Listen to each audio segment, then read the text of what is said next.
Thank you, Wesley. Welcome everybody to the launch of Global China, the special issue of Fashion Theory. This event is hosted by Winchester School of Art and Creature, the Centre for Creative Arts, Cultures and Engagement at London Metropolitan University, and supported by Culture, Fashion and Communication at the University of Bologna. I'm Jo Turney, and I will be chairing this session and the second session later this evening, which starts at 5 p.m. GMT if you want to join.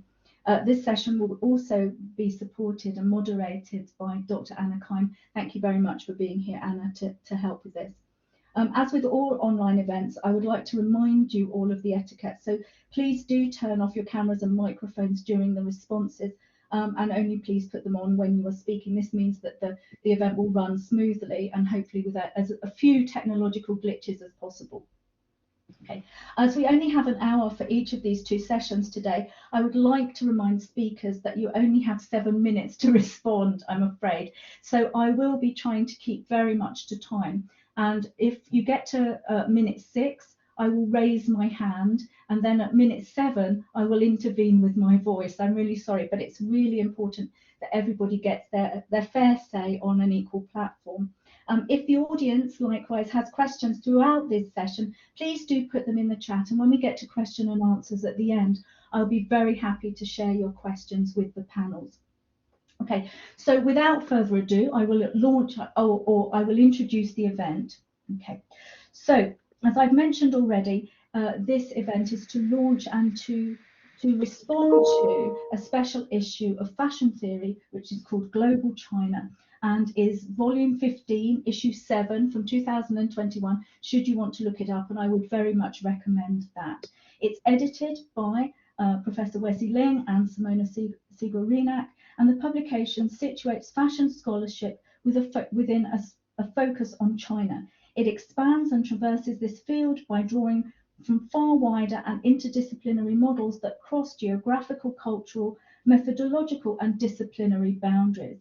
Global China addresses key contemporary themes that include, but are not limited to, sustainability and the creative and contemporary and cultural industries, e-commerce and cultural privacy, Sino-Italian collaboration, exhibiting Chineseness in a European museum, transnational latex circulation and film studies, Sino-African garment production and fashion law, demonstrating the reach and inclusiveness of both publication and event.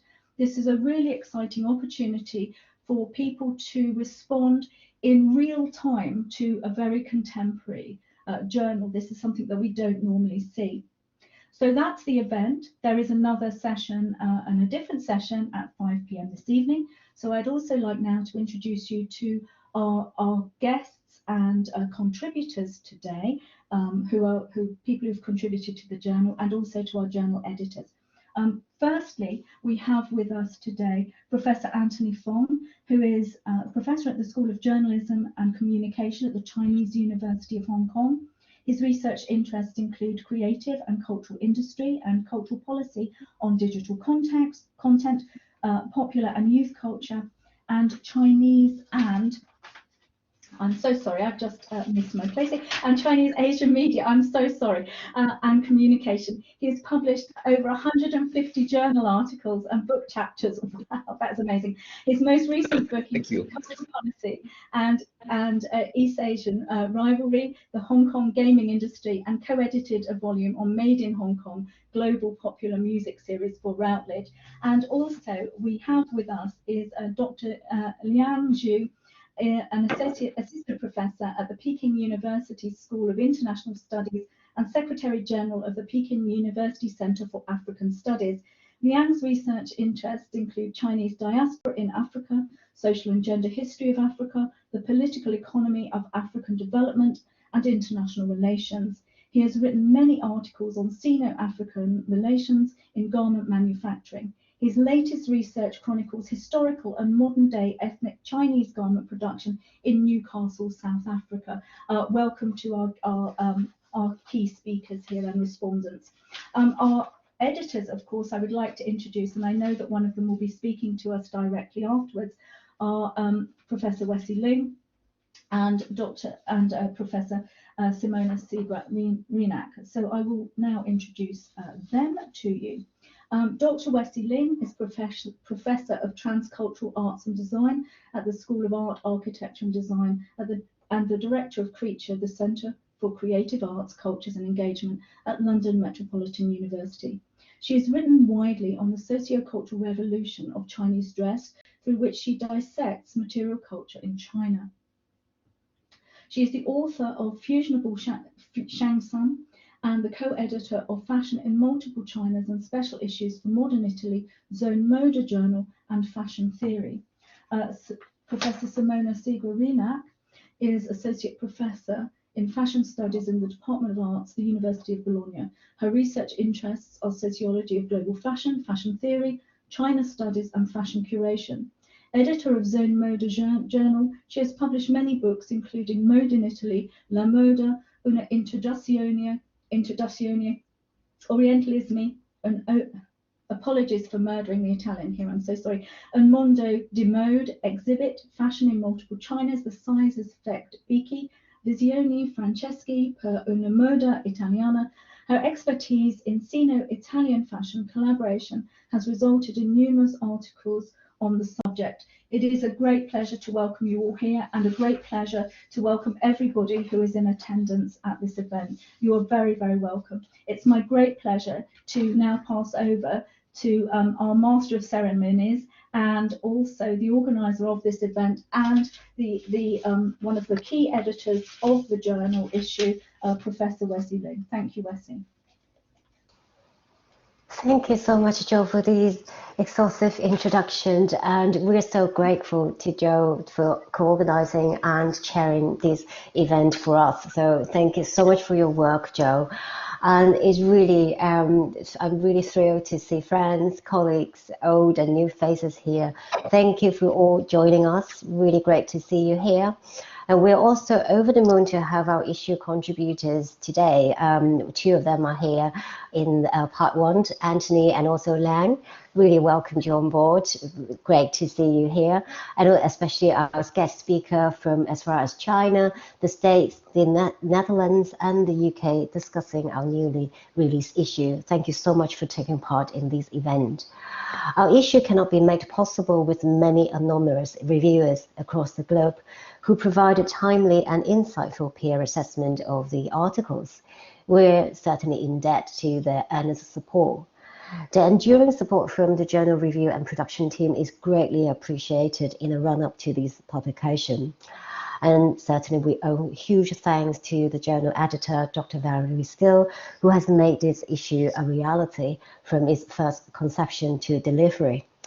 Unfortunately, my dear collaborator, Simona, has an emergency to the hospital this morning, so who cannot join us in part one. So we'll be thinking of her. I'll be watching my phone to see whether she is able to join us in part two, but we'll be thinking of Simona today. So what I'm going to do now is that I would be introducing you our special issue, which has just came out, and then afterwards we'll leave the floor to our guest speaker to hear their thoughts on our writing. So just to begin, China's influence in global capitalism has increasingly become prevalent, exceeding the limits of studies about China. The making of fashion is an example of the multifaceted relations of China and the rest of the world. Our issue, Global China, aims to investigate the complex entanglement of China and fashion making in the transglobal landscape. This has to do with fashion in, for, with and of post-reform China, but more specifically, we considered the idea of global China as a twofold concept by analyzing the emerging features in fashion and the fashion industry in the 21st century. Sorry, I'm trying to find the button. First, contemporary China is a major global player. China is now informing and influencing the ideation, production, representation and consumption of fashion. As an emerging image maker, its new aesthetic is filtered through a transcultural pool of creative labor. Many of the home educated and experiences are from various parts of the world. These creative force is absolutely vital, and together with the country's consumption power, has constructed a transglobal fashion landscape oriented by, from, to, and with China. Second, China's centrality on the global map sees its novel economic and political intervention with the rest of the world.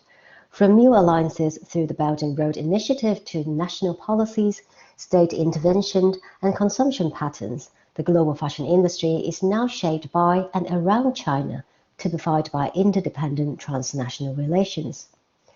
The global China issue includes studies on inter- and intracultural and transnational connections with China and comparative studies of China in fashion, e-commerce, manufacturing, museums, the creative industry, and the legal sphere.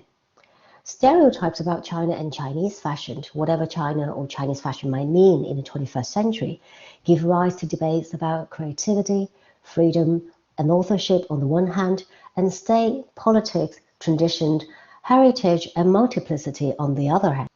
Global China intends to offer a way not only to dismantle the Eurocentric bias operating in fashion culture and the fashion system, but also to comprehend the complexity of the global flows of fashion and reconstruction of the symbolic and material aspects of fashion. Our issue encompasses contemporary Chinese studies and fashion theory with a mix of empirical and ethnographic research. 5 academic essays exemplifying contrasting aspects of global fashion are followed by 2 short reports in which specific case studies are explored to illuminate new research development in Chinese fashion. Xingu and Minlu started off the investigation of independent fashion in Shanghai, a prime creative field that questions the extent to which Chinese creativity could attain international recognition. They put forward 3 considerations. First, the availability of a symbolic space to nurture creative subjectivity. Second, the exchange structures attached to local imaginary concepts. And third, a reflexive aesthetic framed in part by a sense of belonging and a symbolic space that encompasses Chineseness. While identity is a topic of frequent discussion among the fashion creators in China, the digital turn has arguably proliferated a new group of cultural intermediaries, novel ways of circulation and prosumption of global fashion. Anthony went on to unveil the conflicts apparent in the formation of brand heritage and labeling system in China e-commerce. Since the UK fashion discourse in China mainly pertains to the process of selling counterfeit British fashion goods online, online customers must face the ambivalence of privacy in the global arena. Unrestricted in the digital sphere, Chinese mediation is vastly penetrating into the production of global fashion. Based on ethnographic fieldwork in the Sino-Italian relationship, Simona demonstrated the ways in which Italian fashion has already been mediated by the Chinese, and the creative process has been deeply influenced by the power of China.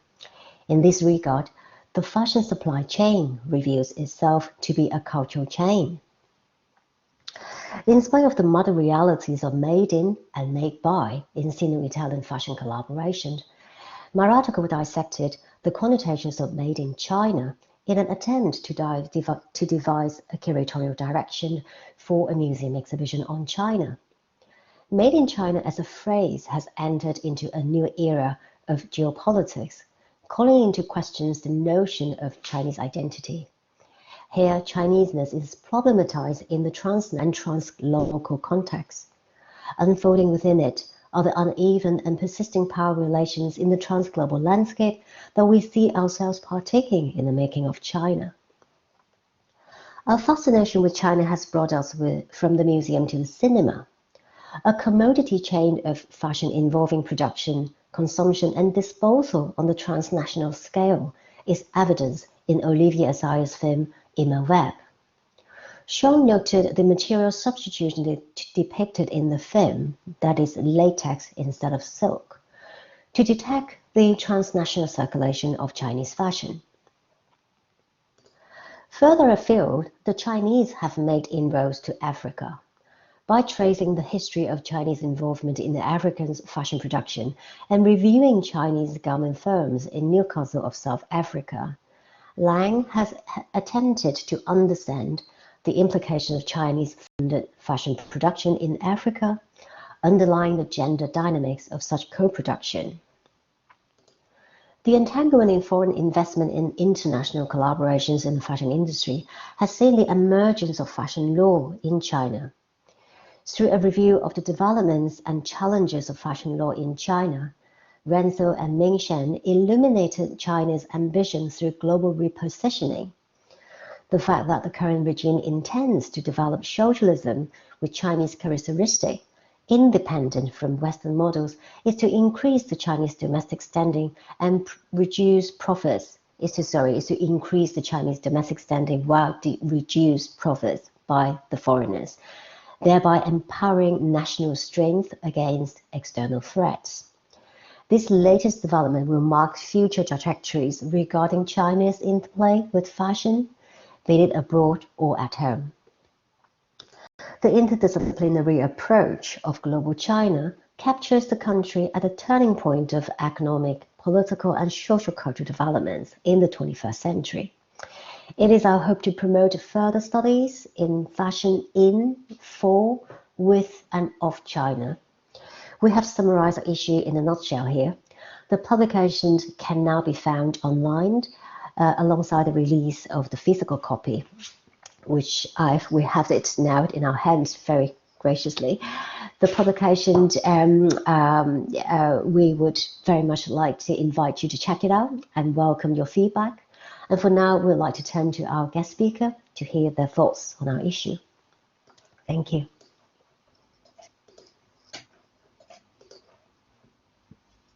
Thank you very much, Wesley. That was lovely. I think it's really lovely to hear how the journal has developed and its contents. Thank you very much. Can we turn now to our respondents, as Wesley has mentioned, and can we start with Professor Ryan Bishop, who is Professor of Global Arts and Politics and the Co-Director of Archaeologies of Media and Technology Research Group within the Winchester School of Art at the University of Southampton, and Faculty Director of the Doctoral School. He co-edited the journal Cultural Politics. Most recently, he co-authored Technocrats of the Imagination, Art and Technology and Military Industrial Avant-Garde, and co-edited Seeing Degree Zero, Bartsbergen and Political Aesthetics. Thank you so much, Ryan. I'll pass over to you now. Thank you, Jill. Thank you, Wesley. I'd like to extend my thanks to all my colleagues at University of Southampton, Winchester School of Art, as well as London Metropolitan University, and indeed the University of Bologna, which is an institution I've long worked with. Thanks for organizing this event. I want to say thank you as well to the scholars in China, with whom we'll be sharing ideas and thoughts today. And of course to Wesley and Joe for their putting together this particular event in relation to the special issue on global China. But as you might have gleaned from Joe's brief introduction to me, fashion is not my area. However, within the multifaceted dimensions of this specific rubric of global China, fashion seems both an obvious but also an oblique vector for engaging the multiple ways in which China appears and operates on multiple global stages in the present, as well as in the past. It is both a cause and effect of China's increasing but firmly established role as an international site of and fount for the generation and circulation of cultural, economic, and environmental influence. As I said, fashion is not my area, but the title of the journal is Fashion Theory, and theory is an area that I do work in a fair bit. So I'm going to move my brief opening comments in that direction, especially to theory that pertains to earlier and currently emergent ideas of what constitutes the global. The global has been around for as long as humans have imagined the Earth as a sphere, as a globe. And this specific shape has posed both opportunities and impediments. Opportunity in the form of a horizon one ever receding as we advance toward it, but continuously alluring and continuously beckoning. It is a spatial gesture to the present to come along and join the potential future, perhaps even a collective one. Immanuel Kant articulated some of the impediments of the global in his influential essay on perpetual peace, an essay which actually articulates the illusory nature of this lofty and commonly shared ideal. In this piece, Kant argues sagely that every human has a right to a place on the earth, just as much as any other human. We all have that claim by virtue of our sheer existence. However, in so claiming our right to a spot on the face of the earth, we also then become an affront to our neighbors, indeed to all others. For to claim that spot is to deny anyone else that place where we stand, because the earth is a globe. It is finite and therefore bounded, not extending indefinitely like the universe, but constrained by the immutable finitude of earthbound space and territorial delimitations. Our claim to our own tiny perch then becomes simultaneously an ontological right and a hostile act. The global, as a concept, carries forward this oxymoronical set of qualities. The global geologically denotes the spherical condition and its horizons, while it also implies strategically networked relations. Colonization was global, projecting sovereignty from one spot on the sphere to other sides in order to strategically benefit from extractive wealth, articulated as both soft ideological power and hard militarized violence. Similarly, slavery was an early mode of global economy, linking the African continent to the Caribbean and the Americas and back to Europe. A pernicious triangle sending humans as property from Africa to be dispersed as labor for the gathering of raw materials in the idyllically beautiful Caribbean islands that in turn sent back said materials to Europe to be made into finished commercial products. These themselves traveled back to Africa for exchange of humans as property, and thus beginning the vicious cycle again. The global, though, really comes into its own with the advent of the Cold War, when teletechnologies and an exoskeletal ring of satellites made the Earth a fully surveilled site of real-time observable phenomena, usually for military purposes. All of the planet's surfaces were able to be viewed from all angles at once, all the time. The Earth became a two-dimensional map, a flattened sphere bereft of horizons. The Earth also became a globe, caught in a three-dimensional technological grasp, spun by the superpowers to their own gain and leverage. Global cities emerged at this point as the highest evolution of human urban existence, after the horrible herbicide and carnage of World War II. From the rubble, these global cities sprung, only to be targeted yet again. As I've argued before, global cities became global by virtue of their targeting for nuclear destruction. Certainly they were important nodes in the networks of economics, information, technological, political, and cultural flows, but it was only in their nodal status as Cold War targets for nuclear destruction that their true global import was forged. That specific way of thinking and constituting the global is more than a half a century old, and many of its trajectories, theories, systems, networks, and potential violence remain firmly in play in the present, while others have atrophied. The global has always pertained to a global imaginary in the strategically interlinked networks of distant spaces contained within tracked circulations of influence, control, and command. How then does China configure this global imaginary now, and potentially in the future? We can see some perhaps clear outlines in the infrastructural reach of the Belt Road Initiative, and also in the Chinese-African axis of nation states of largely asymmetrical trade, each of which are haunted by specters of global systems past. We also see traces of global imaginaries in cultural production, from literature to music, to art to fashion, each of which carries its own peculiarly paradoxical elements and dimensions. The extensiveness of all global imaginaries and their self-generated delusions elude spatial constraints, and as such contains echoes of metaphysical freedoms that harken back to pre-Enlightenment politico-theocratic regimes, thus releasing nostalgia coupled with a false sense of historical continuity and their much peril lives.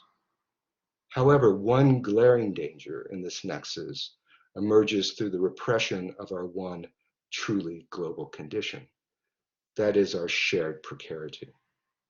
The pressing climate crises intersect in dissonance with all competing global visions, Chinese or otherwise, and necessitate a revision and revisioning of the position of humans as agents within a biosphere we have rendered increasingly fragile and unlikely to maintain or bear our existence within it.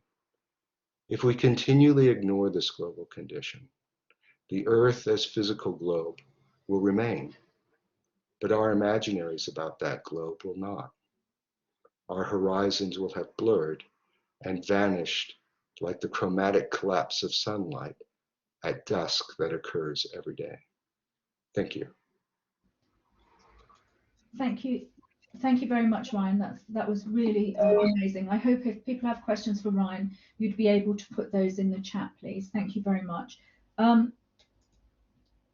don't know where my video's gone now. I'm so sorry. Could we please welcome our next speaker, please?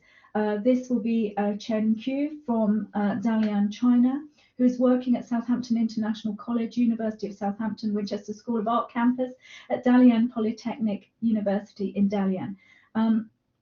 She is a program leader in fashion design at the faculty there, and she's also a fashion designer and has previously worked in the fashion industry for more than 10 years, also owning her own high street fashion brand, Ninth, which was launched in Tokyo. Now she is a PhD student in management at Kent Business School, University of Kent. Her research interests focus on artificial intelligence in the fashion industries, particularly in fashion design and innovation, digitization, business model innovation, and traditional culture, fashion brands innovation. Thank you so much for being with us. And Chen Q's first name is spelled incorrectly on the screen, so it should read Q-U. So, but you're very welcome. Please take the floor. Thank you very much, Joe. Good afternoon, everyone. I would like to say that I'm really appreciated to be here to give a speech to all of you. Thank you very much for the opportunity provided by Global China event organizers. The topic I'm very interested in is about Professor Anthony Fong's transactional flow of Chinese at UK Fashion Discourse, analysis of digital platforms and online shopping in China. In this article, there are lots of sharpened perspectives on cultural translators and issues of the process when UK fashion flow to China digital shopping platforms in the context of the boom of online shopping in China. The research deploys two main popular platforms, which are Taobao and Jingdong. In fact, the issues as the article mentioned, such as the translation was largely made to sell counterfeit UK fashion, resulting in the phenomenon of cultural piracy, which is a process in which UK fashion culture and discourse in China is re-articulated and reinterpreted to serve the purpose of driving China's domestic consumption and mainly for selling the non-British made Chinese clothing. The problem is the increasing power of China to define the domestic and international discourse of fashion means that UK fashion brands are bereft of the power to articulate their own discourse and their own voices. Above the sentences, I just cite the reference, the Professor Fong's sentences directly. According to Fong's argumentations, when Chinese online retailers sell British fashion products, They probably lead the discourse of British fashion and make UK fashion brands lose the chance of articulating their own discourse. In terms of the problem, here are some examples how UK fashion rebuilt the power to articulate their own discourse in Chinese market. With the development of the digital technologies in China, the purchasing behavior has changed a lot. Almost each Chinese person purchases via a smartphone, so cash would be disappeared in the point of sales. In addition to Alibaba and Jingdong, they are the first two initials has brought the wave of online shopping revolution. ByteDance, which is a Chinese TikTok called Douyin, translates the graphic discourse to visual discourse. More and more, the UK influencers or bloggers and Chinese influencers articulate British fashion via Douyin application. For example, the live studio of 2021 British Fashion Award was posted in Douyin, and a visual blogger forwarded a video about what British youngsters are wearing, which is a pathway to articulate British fashion voices. But the influencers or bloggers are located in everywhere in the world, and the UK brands are expanding their markets globally. So the influencers may interpret British fashion culture in Tokyo, New York, Milan, etc. But for the general users, if they don't know about these brands, they cannot identify the brand originates. In spite of this, users or online consumers have a considerable commercial values, which has 100 million users. That is the same with Taobao. Although they have the same strategy, that is live streaming, e-commerce, the target users and the audiences are different. But last year, the two platforms, Douyin and Taobao, established the collaborations to make a new strategic plan. So now there are more and more luxury brands have Douyin accounts. For example, Burberry official accounts has more than 100,000 users in Douyin to translate the culture to Chinese audiences. In terms of the cultural translators at work, which is a part of this article, the author states that the online platforms market has seamlessly integrated both the formal and informal fashion economies in China. The reason why it is appeared because the retailers and the live streaming sellers constitute a network of wholesalers of foreign fashion products that are made in China. Here is an example of Chinese OEM factories. As the article revealed, these made in China manufacturers export the products to the UK, then sell them online, which is not a secret that cannot be told. In the OEM companies, it is very common that the manufacturers produce additional products using the surplus fabrics that is provided by the suppliers. They sell these so-called surplus products in a very low price to the online retailers. So in the 1990s and the 2000s, around that, a lot of Chinese pioneers appeared due to this business. So some trading company related in Japanese brands, for example, they provided very, very accurate numbers of materials. The techniques are very difficult to imitate. So Chinese consumers who are the fans of Japanese clothing can easily recognize the fake products. But although the products are genuine, cultural piracy, misleading, and simplified phenomena still exist in the online shopping process, which is inescapable so far. So this is why no UK fashion discourse created outside the mainland China or by UK designers could enter into China as a counter mainland discourse or aesthetics, as the article mentioned. Yes, that's it. Thank you so much. And thank you for listening to my share. Thank you very much. Thank you. Perhaps we could ask Professor Feng to respond to that maybe at the end of this session, if that's okay. That was lovely. Thank you very much, and very, very interesting. Really interesting to hear some stuff about different kinds of fabric in particular. Okay, thank you very much. Our next speaker is Dr. Yatin Jing, who is a lecturer in fashion studies at Ningbo University in China. She researches the formation and functionality of local fashion systems under the influence of globalization through the investigation of the Chinese fashion industry from social, cultural, industrial, and political perspectives. Her article on the mechanism of the Chinese fashion system is published in Fashion Theory. Welcome. Thank you, Joe. Thank you, Vesey. Dear contributors, fellow speakers, and audiences, I'm very honored to join the launch of the Global China issue by the Fashion Theory Journal. Fashion Theory is one of my favorite academic journals, so I'm really excited to see it setting its eyes on the Chinese fashion industry and presenting this special collection.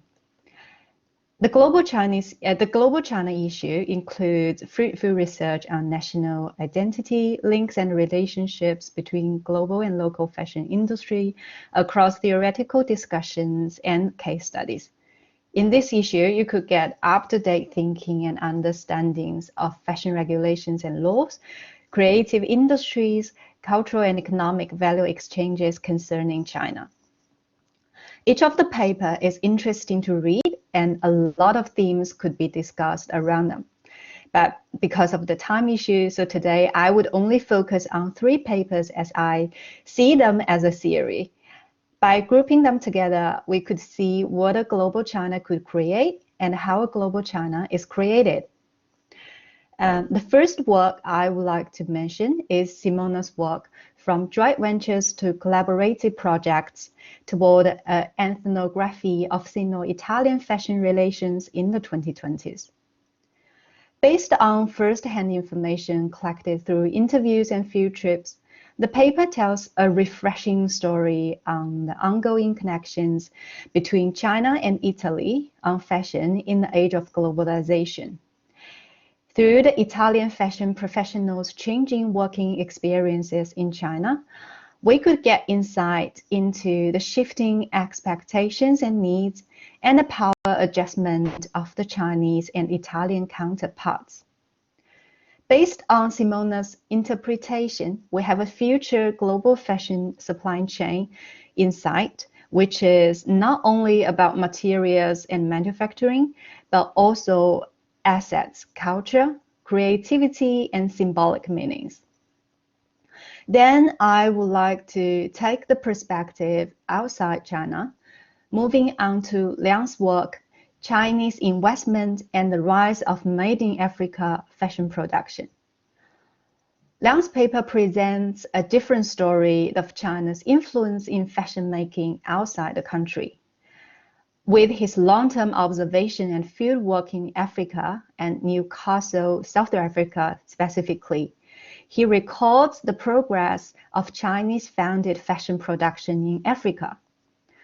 The paper showcases a wave of resource relocation in the global fashion industry initiated by China, and it also arises thoughts on what international fashion investment could bring besides making profits and strengthening the central position in a fashion hierarchy.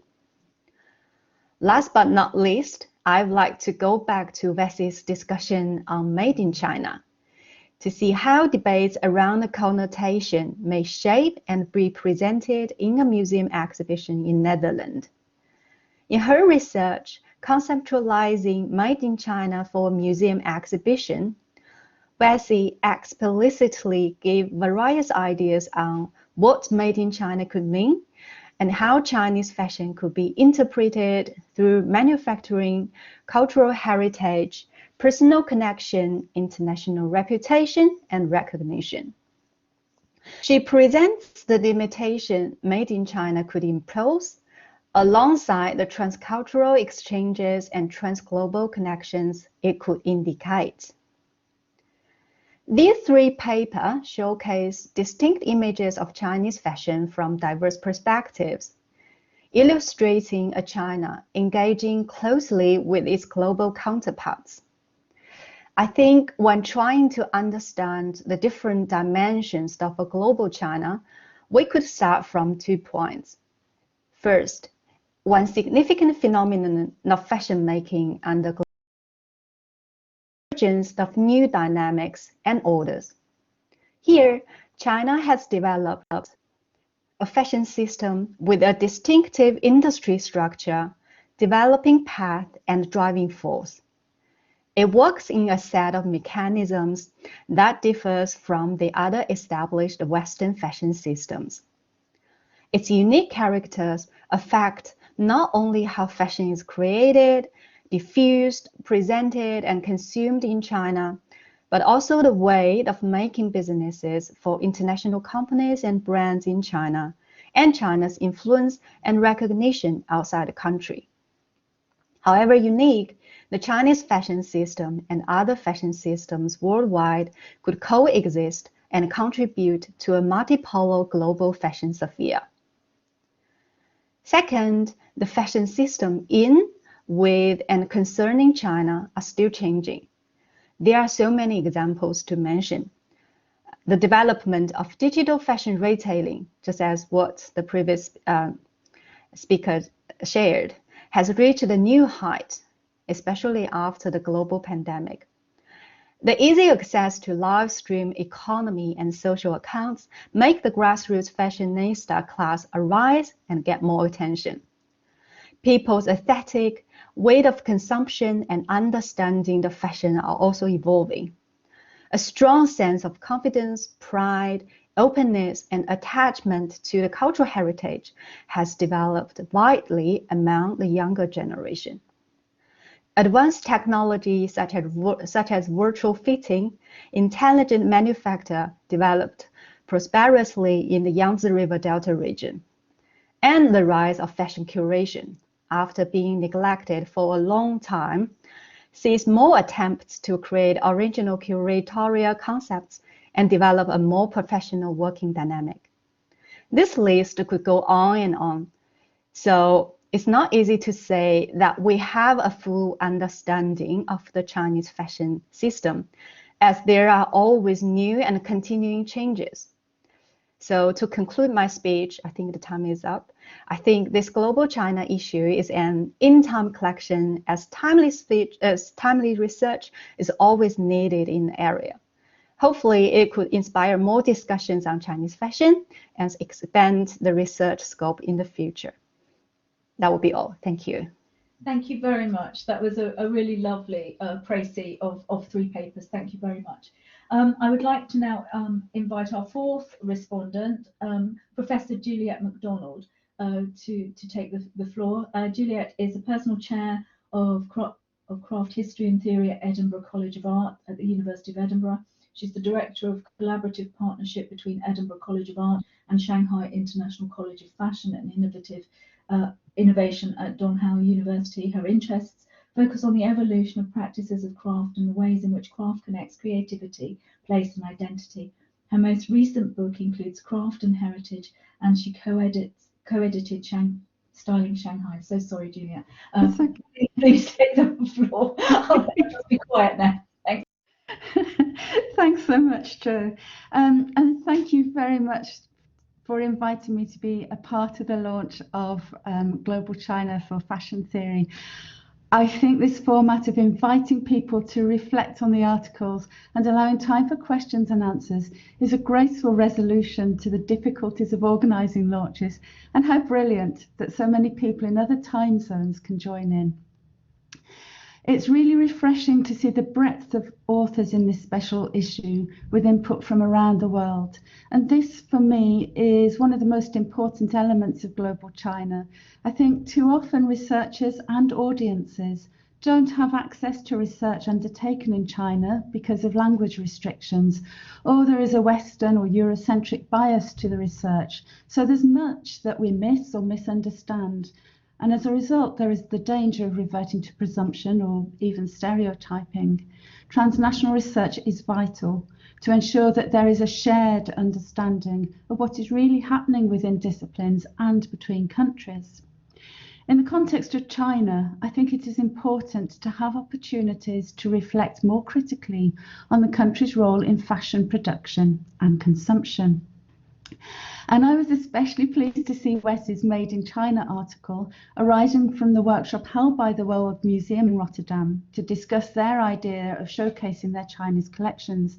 I was in the audience for this event, and it was fascinating to see how this ethnographic museum was attempting to engage with issues of colonialism, post-colonialism, identity politics, heritage and creativity through its collection, and more importantly, using its artifacts to promote diversity and shared understanding. I made copious notes whilst at the workshop, and my mind was buzzing by the end of it. So it feels a luxury to have my own copy of Conceptualizing Made in China so that I can reread the points and ideas. And Wes's article offers a fascinating exploration of the layers of meaning caught up within the phrase Made in China, which reflects the interplay between material and symbolic production of fashion and national identity. And I think Wesi is spot on when she says that a made in label conjures up an image of the country of origin in a consumer's imagination. If we read Made in Italy, we tend to think of luxury, whereas with Made in China, many people are more likely to connect with mass production and cheap manufacture. And that's despite China-made clothes being made with Italian machinery and the flow of information from Italy to China and vice versa. I also found that Wes's comments around Made in China as a site of friction has given me so much to think about. As noted in the article, fast-changing global geopolitics has provoked rethinking of Chinese identity, Chineseness, and being Chinese, leading to questions such as how can China be understood if Chinese identity is unclear? Can we speak of culture, heritage, and creativity in, of, for, and with China collectively? How do we position Chinese creativity? How do Chinese designers embrace and respond to these questions? And the overlap in many of the articles, I think, works extremely well. When I read Xin and Min's article, Renegotiating National Identity, with their questions around Chinese fashion, creativity and identity, I found myself revisiting Wes's questions to reflect on their comments. And their discussion of creative agency in China and the conflict between rationality and cultural aesthetics centers on how designers might make connections with universal cultural values of sustainability while connecting to local craftsmanship. And that, I think, gives us even more food for thought. The relationship between Italian and Chinese fashion design and production is interrogated by Simona in her article From Joint Ventures to Collaborative Projects, which explores the complexities of Sino-Italian collaboration and the potential benefits and pitfalls of thinking about made with rather than made in to better reflect co-created transnational fashion. Now, sadly, I don't have time to discuss all the papers, but before finishing, I wanted to quickly mention Lang's Chinese investment and the rise of Made in Africa fashion, which continues the questioning of China, fashion and geopolitics. And here again, we see a story of friction, whereby Chinese factories in Africa are both condemned and celebrated. The rise of factory mothers, rather than factory girls, is an interesting component in this article, as are the opportunities for women who work in the clothing factories in Ethiopia, where factory jobs offer local women not only an opportunity to save money, but also a chance to finance their possibilities to seek work abroad and perhaps a different life. I see each of these articles as a departure point for the reader, a gentle push from the author to go figure, but go figure based on their rigorous research. And I really like that approach, as I think it's part of the helix rather than the cycle of research. So all the authors have left me with plenty of questions. China is informing and influencing production and consumption of fashion globally. Where will China's influence as a global fashion producer and or consumer lead us? What might a trans-global fashion landscape look like with an axis tilted towards China? I have a number of PhD students who are currently grappling with similar questions to those raised in the text in this special issue of Fashion Theory, and all the articles provide terrific foundations for their attempts to unravel some of the socio-cultural, political and colonial entanglements. And I just want to end by offering my warmest congratulations to all involved in enabling the publication of these articles in this special issue of Fashion Theory. I think that this really provides a fantastic grounding for all of us who are interested in transcultural, transnational fashion and theory to continue the great work that's begun here. So thank you all very much indeed. Thank you very much, Juliette. That was very interesting. I particularly like the reference to made in and made with. Thank you very much for drawing that to our attention. Our final respondent is Gemma A. Williams. Welcome, Gemma. She is a fashion curator who previously ran the Fashion Space Gallery at London College of Fashion. She's currently the film curator of the Shaded View of Fashion film. Her area of interest is emerging Chinese designers, and she's the author of Fashion China, which was published by Thames and Hudson. She has worked for the Business of Fashion, Condé Nast Shanghai, and Shanghai Fashion Week. She writes about the China market from a B2B perspective for luxury publication Jing Daily, where she's the director for editorial strategy and content. Welcome, Gemma. Last but certainly not least, I will give you the floor. Thank you. Amazing. Thank you so much, Jo. Thank you to Westy and Simona too for inviting me today, and congratulations for an incredible publication and a really great event.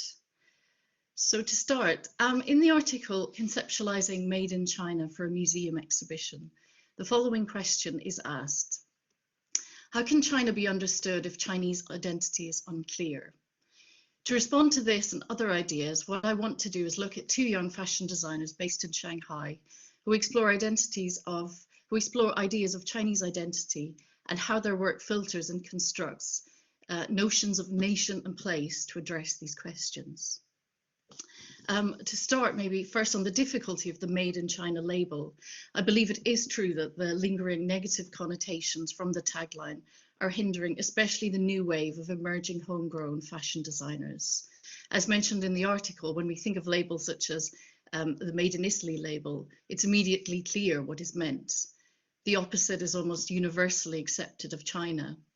Therefore, to try and change pre-existing assumptions of the Made in China label in the context of younger generations is a task that's perhaps too big, difficult, and maybe unnecessary.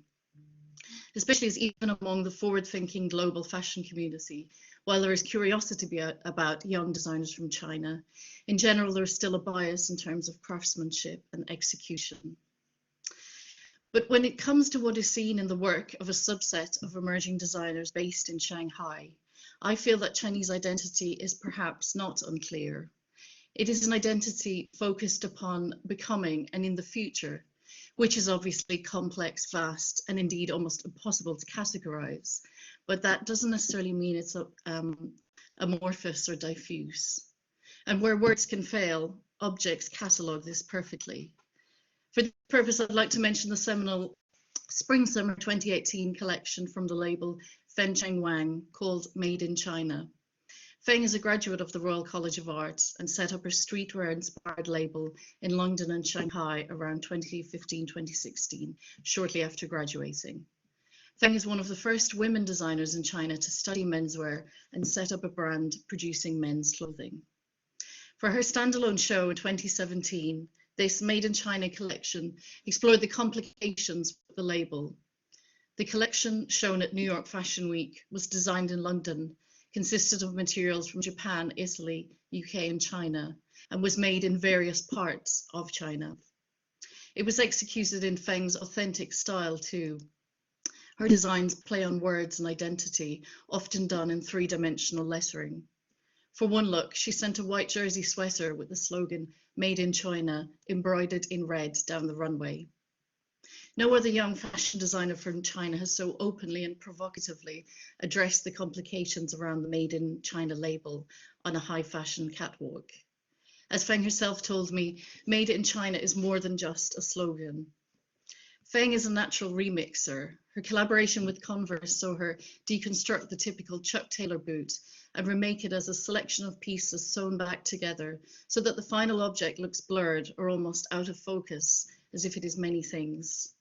Her collaboration with UGG revolve around the idea of the contradictory nature of disparate parts.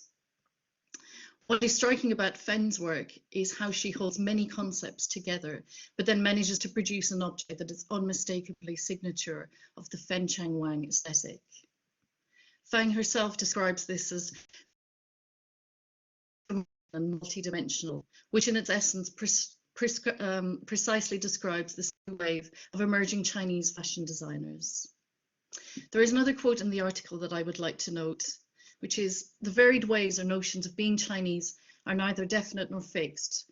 Rather, they are dynamic, differentiated in various contexts, time and place, and typified by constant renegotiation and rearticulation in the diasporic paradigm."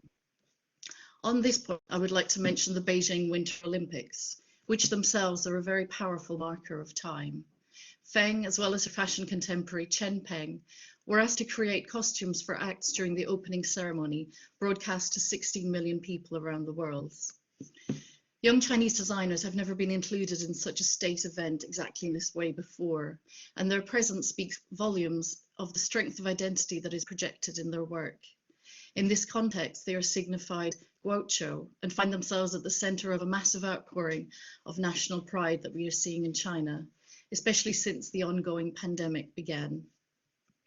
While their design DNA is, as I said, difficult to categorize, one notable thing we can identify in them is the presence of tradition, which is incorporated completely unlike how young counterparts in the West would. It's neither ironic nor conservative, but entirely unique to and reflects the new generation of China's youth, which conceptualizes time and history in a very different way.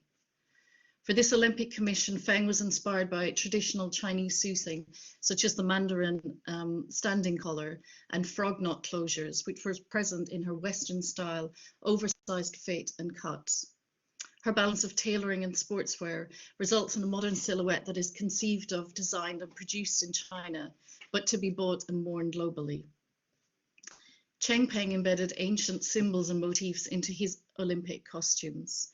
For example, the visual elements used as part of the Snowflake theme song came from Yuxian paper cutting, created by two heirs of the intangible cultural heritage of paper cutting. And his idea for the ice hockey costumes was inspired by the culture around ice sculptures, but they also featured many technical electronic elements as well. So yes, the modern China of which Chen Peng and Fen Cheng Wang are a part is a rich tapestry of competing voices, perspectives, and styles. But this fact is by no means incompatible with the idea of a defining spirit of the age for Chinese youth. In fact, the two things are often mutually beneficial. Think of any moment in history of rich output and rapid change, which finds its realization in the crystallization of a defining style. Though this, at least for now, goes beyond language, its visual identity is unmistakable. Thank you so much for the opportunity and for listening to my thoughts. Thank you so much, Gemma. That was fascinating, and I am sure that everybody could kind of relate to exactly what you were saying. It was particularly in relation to the Beijing Olympics that are obviously on TV at the moment. Thank you so much. We don't have very much time here now. I think we've just got like barely a minute left. So if anybody would like to respond or anybody would like to ask a question, would you like to speak now, please? Hi, I'm Anthony. Hi, first of all, thank you for Guten for commenting on my paper.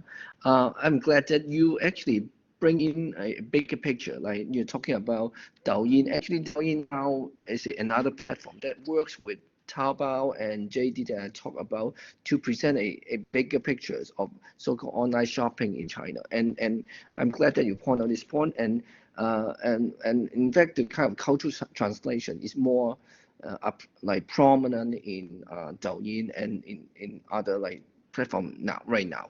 So thank you for your comments.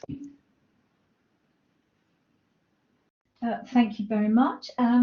Does anybody else have anything they would like to say? Okay.